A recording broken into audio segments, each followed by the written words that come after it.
Impose impose impose का अर्थ होता है मढ़ना, थोपना, थोप देना, अधिरोपित करना, लगाना या लादना।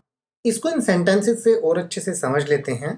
The court can impose a fine or a prison sentence. A court can impose मतलब कि अदालत लगा सकती है। अ फाइन मतलब कि एक जुर्माना, और अ प्रिजन सेंटेंस मतलब और जेल की सजा। तो पूरे सेंटेंस का मतलब हुआ कि अदालत जुर्माना या जेल की सजा दे सकती है या लगा सकती है। Don't impose your self on people who don't like you.